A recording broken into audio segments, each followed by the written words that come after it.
James having a couple soft tacos and a couple hard ones, and the hard ones have quinoa and the soft ones have eggs. And this is the salsa that I made just now.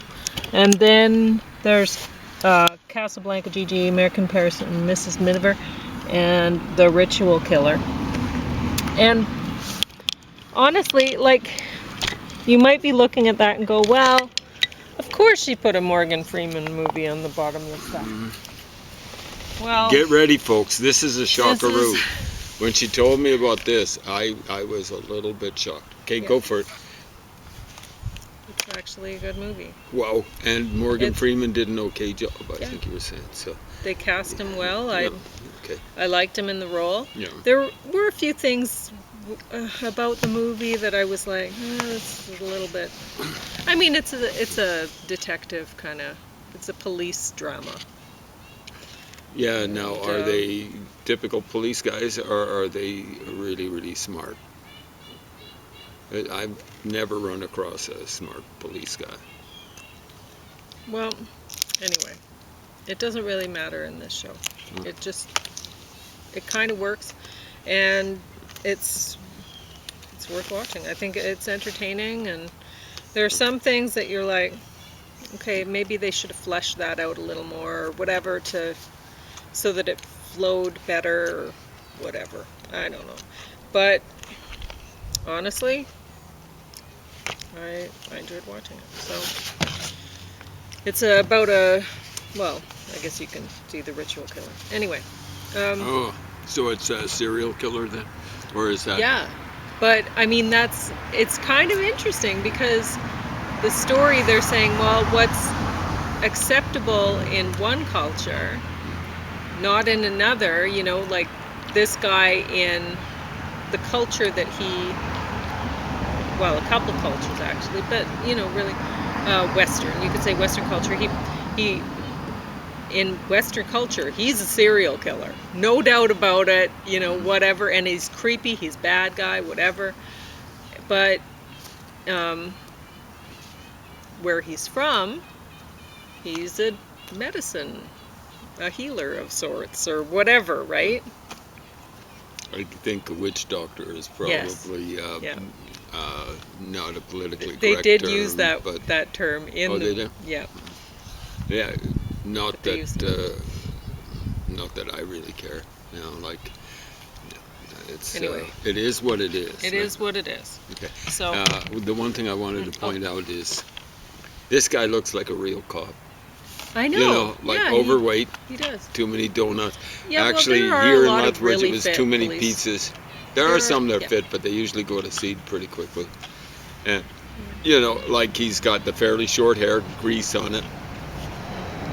They were allowed beards, but they had to be not like the ones that look like halfway between a biblical patriarch and someone's stereotype. Yeah, you wouldn't see a police officer with a Jesus beard. No, and some guys have got these ones that look like biblical patriarchs. They look more like portrayals of God or Moses or something like that. Yeah. But I think that's some idiot's idea of terrorists. Muslim fundamentalists aren't supposed to have beards that go wild and crazy. Okay. But I think they're supposed to have beards. Anyway. So so that's it a ended touch up on of the reality bottom of there. the stack. Yeah. But another day it may not be. It's just, how can you compete with this? So it's underneath all of these, but these are Best Picture winners. Turner Classic Movies, Greatest Classic Films Collection. There's 2 here that are in color. So GiGi and American in Paris are in color. And Casablanca and Mrs. Miniver, although you can see their color on the box, they've been colorized for the cover photos. They're in black and white. I was worried they were going to be colorized. But, I wouldn't have cared either way. It doesn't bother me too much. No. But I think Casablanca was done in the period of color pictures, 1942. Both of those, 1942. There were color pictures in 42? Probably as early as 1930, 29, somewhere around there. I think that's when they started. So it was intentionally done in black and white. I don't know about Mrs. Miniver, presumably. Yeah, well, That one was older too. That was 42. 42, both of them. So, yeah. Anyway, maybe they were done in black and white because they were set. No, that's not right either. Then, because I was thinking set in World War II, kind of whatever. Well, But- Casablanca definitely is. How Yeah. about Mrs. Miniver? Oh, Is it yes. World War II? Yes, very much. Well, it makes Well, it look beginning like, of when it's just starting. like a news shoot or something like that. Yeah, maybe that's why they did it. I don't know. Yeah, But, Park.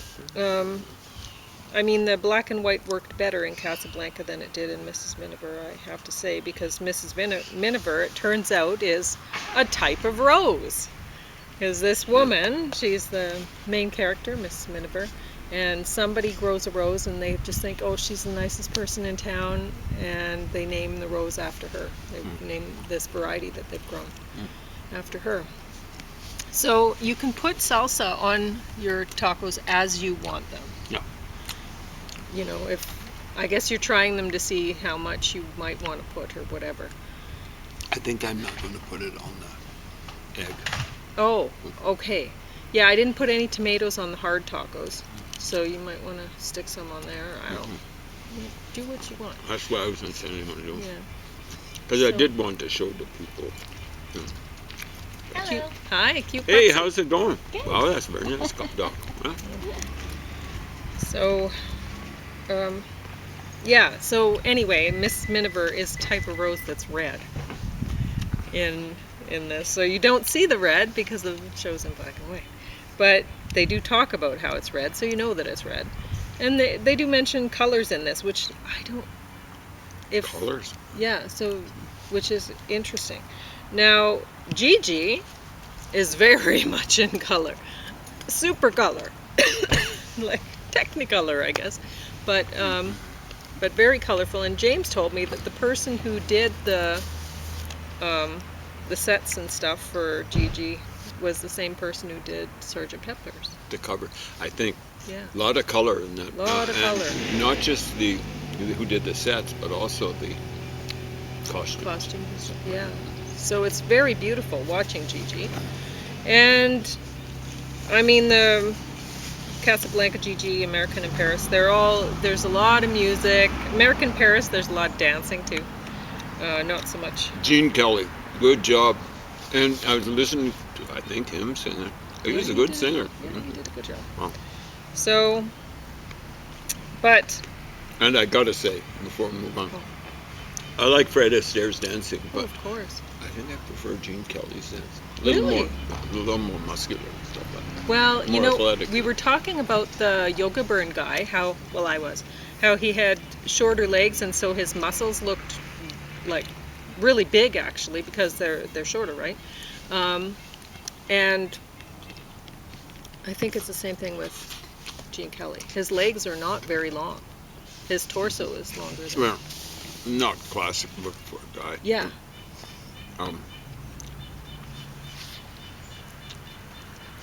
He just looks more like a guy that women might go for or something like that, or who might go for women, if you know what I mean. I don't know about Fred Astaire. He just doesn't look convincing as a studly guy or anything like that.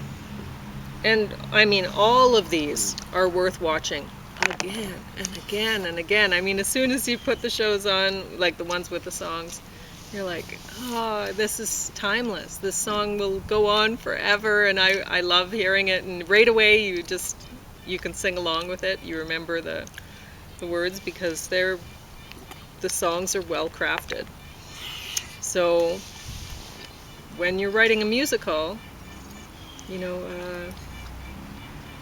play it once, put it on again for people who don't know the music and see if they're singing along.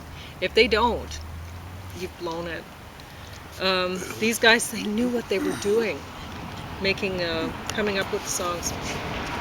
Great songs. Lyrics are catchy, just awesome.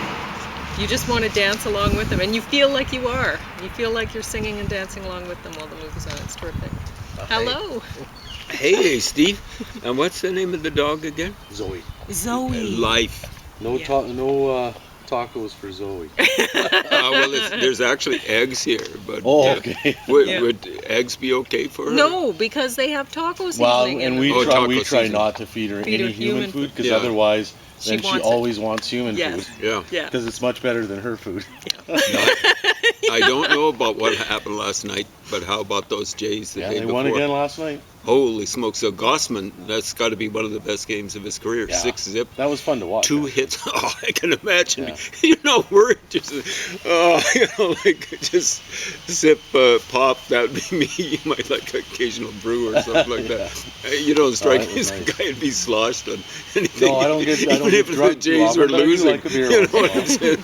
Because you've survived the last 2 or 3 years of just the bad misery stuff. with Yeah. the hitting. And so they were hitting, and the pitching with Bieber looks Right. as though they've got 3 guys. You need 3 starters. The big trouble is maybe a little bit of the relief pitching doesn't Yeah. look very reliable. No. But I've seen series where, like it used to be that if you had to have relief pitching, like 30 years ago. And then some teams came along with the 3 strong pitchers, and they just took the World Series. So Yeah, in the short series you can do that. yeah, and the Yankees don't look as though they've got much relief They're not pitching. they're They not tried super to powerful. stock up at trade time. Yeah. Not working out so far. That acquisition of Bieber, I thought, wow, they're really taking a chance. But Yeah. looks as though he's working out. So Gossman's the old guy, though, right? Yeah. They're saying start him like maybe in a 5-game series. But I don't think you start him number 1 in a 7-game series. You can't expect No, him at that age 1-4-7 to or something, pitch no. 3 games. Yeah. It's not like Bob Gibson. Zoe's back getting in the- bored, Chion. She's like, why aren't we walking? There we go. One wants to go back and get ready. Does Zoe watch the baseball with you? Well, she'll do anything. She's a cuddler, so There whatever we go. we're watching, That's- she'll Like She'll cut Pauline off. doesn't like sports, but her granddad was a big Edmonton Oilers fan back in the day. So I'd sit with And Grandpa so she'd and sit watch. in the, I gather, watch right hockey. on the Right. And on the big grandpa's chair Yeah. with him, right, Yeah, in and the stuff like recliner that. room. So Diane's the same. She'll sit with me and she'll ask questions and she's getting more interested. Oh, yeah. But then it's like anything else. Well, it's like when you talk about, political theory, or all of a sudden I have a level and then Yeah. you go beyond that level and I'm just like, I don't know what you're you saying. know, like Pauline says, you really like politics, James. And I say, I hate them. I hate politics because they're so dangerous. You heard about that yeah, it's so assassination the sad other right day, now. right? And I've been saying, like we are in a wartime situation. And, Oh yeah, stuff people like don't that. realize it. Yeah. That we're actually in a world war right now. Yeah. Yeah, it is. And it doesn't matter who it Yeah. is. Like, it doesn't matter who gets killed or who does it. Yeah. We're all, like, We're all going to get society caught up. is It's Yeah. escalating. Like It's I was escalating. watching these movies and they're set like Casablanca and Miss Right. Miniver and whatever. There's set back in wartime and it was different then. You could tell when Right. it was very obvious when there was war. And Right. now it's people don't see it. Putin's a classic Cold Warrior, and he's setting up what he did when he was with the KGB. One of the things he did was in Eastern Europe. What he'd be looking at, the Soviets, the Russians are foreigners and hated them. right. So what he would be looking is lines between social groups and playing divide and conquer. And that's what he's doing in the United States, right? Yeah, because most of us fit, I think, in the same. Yeah. There's the odd Yeah. thing that we think. Most maybe a people little are pretty differently on, center. but yeah. Yep. But now everything has to be to the extremes on either side. Exactly. And Everyone people in are the fleeing. center is Yeah, like yeah. they're like either you're polar this way or Right. polar that way, and it's like, no, neither. yeah, You I don't want to pick a team. Exactly. I don't like any of the teams. No way. I'm not there. I'm not there for sure. Yeah. So yeah. Anyway, I get what you're saying. what happened last night, just out of interest, what was the game? What was the score for 6-1 last night. Yeah. Yeah. That's- Now Bieber Cream. was pitching, was he? Yeah. No, Bassett. I know it wasn't Barrios or whatever his name is. He's been having real trouble Yeah. recently. But those are the 3 big guys: Bassett, Bieber, and Gossman. Now, right? Barrios are they sitting him out? They were saying they couldn't. Well, he's pitching now, and I think to rest the other guys. But I think come the playoffs, he'll have a limited role. Apparently he can be good, but is he a little bit older or something like that? No, Not really. No, I think just Maybe got burned out a little bit. Yeah. But anyway, the important thing is the hitting isn't letting up, because that's what I was worried about. Remember what you were saying last year? Worst with runners in position. Whereas this They year didn't seem handle to- pressure. Yeah. And the thing I'm worried about is them not handling the pressure in the stretch run Right. and in the playoffs. But if that keeps up, But at well, least there is a stretch run, because like I told you, Diane and I were in Toronto last fall, but then we didn't bother going to a game because the No. Blue Jays were so far And out. the It thing didn't- is, if didn't they- matter. Whereas at least now we got something to cheer for a Well, while. We'll see where it goes. the nice thing is that I don't like looking at injury, but remember I was saying with Boston, teams that start off poorly and then come on with a rush in the Right. middle season, they can't rest their players that get injured. You notice how they're having trouble with at least one of their pitchers, right? Yeah, they're starting to fall back a little bit now. Well, I hate Boston, so I mean, I used to like the Yankees, so like if the Jays fall aside, then I'm cheering for the Yankees. I'm very different. Well, I've got to go. Yeah, nice talking. He hates the Yankees. Oh. That was abrupt. The I big didn't get trouble the is joke. all these groups, these very strong teams, Boston and New York, are in the same division as Toronto. So Toronto, so many times they've been a pretty good team and they haven't even made the playoffs because those teams have one has taken the division, the others got a wild card spot and all that sort of stuff. And it would be really gross if they got edged out by those two teams. You see what I'm saying? Anyway, don't want to keep you. Good, but yeah, I better get her. I think she wants to move on. Yeah. Let's go. Good to see you. Good to talk Yeah. Hey man, it's great to be able to talk with you, especially about the Jays winning and in such style. All right, so you still have 17 minutes. So Okay. talk about whatever you want to talk about. I just want to, like, James can talk about the movies if he Pauline wants was to. very patient there. I just folks. want Sports don't mean to anything. understand, every time I get into the car, it's on the sports radio, and James tries to change it off or whatever. And Yeah. I'm like, I don't care. Well, Whatever.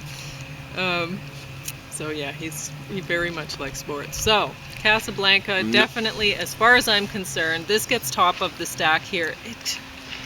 It might get top of the stack on like just about any stack. Good movie. It's a great movie. So I think and it has an important honestly, message nowadays. Yeah, it's better. Hey, like this stuff is coming to get you. It's like 1942, just after the Yeah, you can American try to get away participation from in the war starts. It's coming at It's you. coming to get you. Yeah. So you'd better get on side Yep. with the good guys. So anyway, yeah, Casablanca, definitely worth watching. All of these are definitely worth watching. Like James was saying, oh, GiGi, they wouldn't get away with this sort of thing nowadays or whatever. But Well, there's one song. I love watching. One song. I like it too. Well, I Thank mean, Heaven for Little Girls. Yeah, of course. It's great. I know. So And it says, for without them, what would little boys do? But yeah, and you well, got it an says old they guy grow singing. up in the most delightful way. Yeah. So it's like, oh, they're not. I mean, it's kind of the young woman. She's becoming a woman. She's at the stage where she's going from girl to adult, and she doesn't she's know not if she hanging wants with to do it. You know, she likes being a little girl and whatever too, right? But she's hanging out with this guy that But not Maurice Chevalier. It's no, it's the guy on the Yeah. cover. Maybe Chevalier's grandson his or grandson. something. Yeah. So anyway, but this is French culture. So it's some people may not like that so much either, but it is what it is, and different cultures you have to expect. They're different. They're different. So anyway, James might talk about these. He might talk about the books. I'm gonna go water some plants.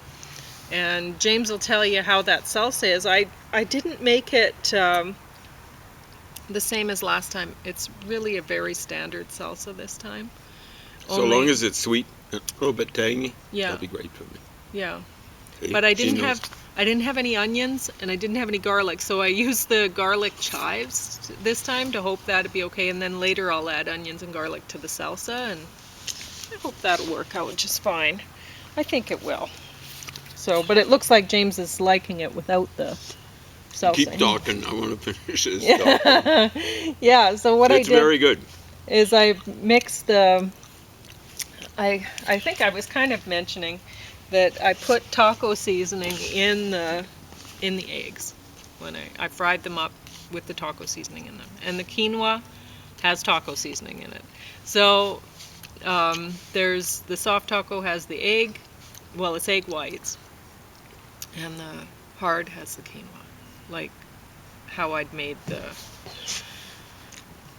soft tacos earlier with quinoa. So, and I put corn in the soft tacos, but I didn't put corn in the hard. The hard ones are really very standard. You know, they have the quinoa, they have the melted cheese, well, on both types, and then they have the lettuce and garlic chives and pomegranate arils.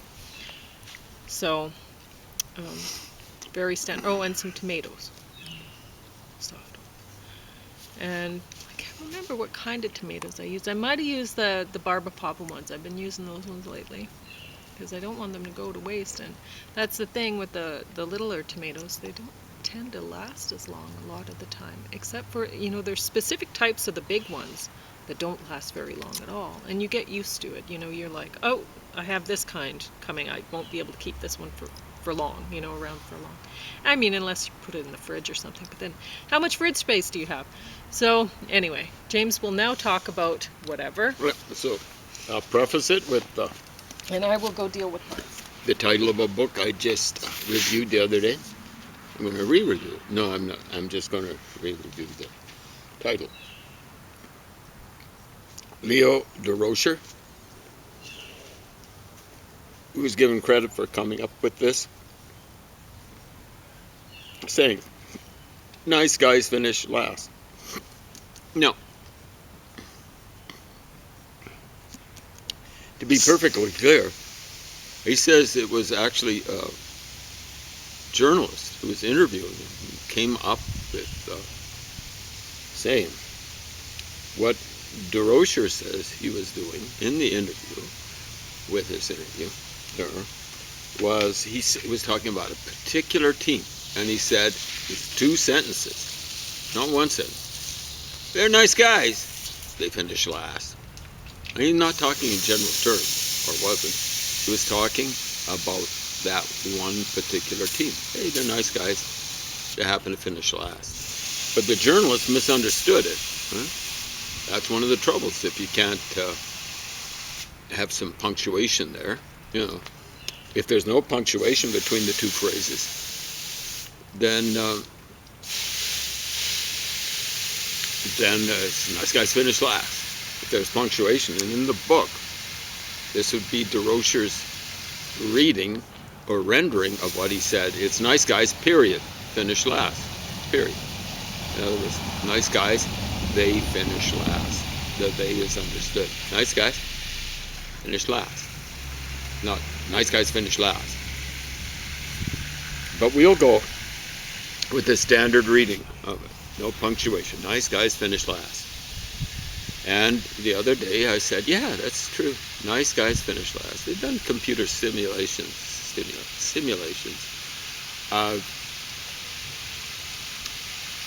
games, zero-sum games, two participants, and they'd find, and it shouldn't come as a revelation, that people who always, these are like war game type of situations, but it could be just competition.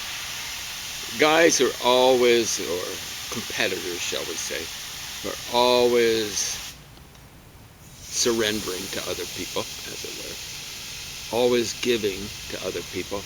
They finish last. They find out that if there's a situation where, a game, where the two competitors constantly going at each other, they both in essence kind of lose. They find out that, according to games, you have to be careful to look at this, what the limitations put on the game. Make sure that there wasn't something like a begging the question kind of thing involved in setting up of the rules. That according to these simulations, the best strategy in these sorts of games is to, when someone thumps you, you thump them back. You thump them back. Every so occasionally, you give them a little tidbit. You don't thump them. Give them a little treat. And you watch. If they treat you back, you treat them a little bit. They treat you back. But you don't constantly be giving people treats. Treat, treat, treat, and having them hammer you. That's just stupid. That's being nice, and that ends up pretty quickly with the treater finishing last to the treatee. That doesn't work. It, like it didn't work in the lead up to World War II. Why would anyone expect any differently? Anyone who knew what Hitler had written in Mein Kampf and had been doing in the streets of Munich and other places in Germany once, even before he came into power, like he and his buddies put a contract out, and this is a death contract out on, I believe it was something like in the 20s, maybe 1923, on Albert Einstein. And you're going to trust these folks and let them take over countries, let them do this, let them do that from 1933 all the way to more than halfway through 1939. Didn't work. Anyone expected it to work was an idiot. This included the Americans. Now, I've run across the stat, and it looks to be true, that when the Americans were attacked by the Japanese at Pearl Harbor, they had the 17th biggest army in the whole world. They had the 3rd largest country in terms of not land size, although that might be true. I'm not sure where they sat at that point in time. Could have been 4th biggest, next to Russia, Canada, China, and the United States. Somewhere around there. But the 3rd biggest population. 17th biggest army, but a couple of years before, a little less than a couple of years before, and at the start of World War II, 1939, they had the 19th biggest army in the world. Folks, all you people are out there talking about Americans being warmongers, they were one of the, at least internationally, one of the most pacific countries in the world at that point in time. And when we're talking about world powers, economically, they were the world power at the beginning of World War II. The stats are that they had 1/3 of all the world's economic capacity. They were more than 50% more powerful vis-a-vis the rest of the world than they are now. So wrap your heads around that. Okay.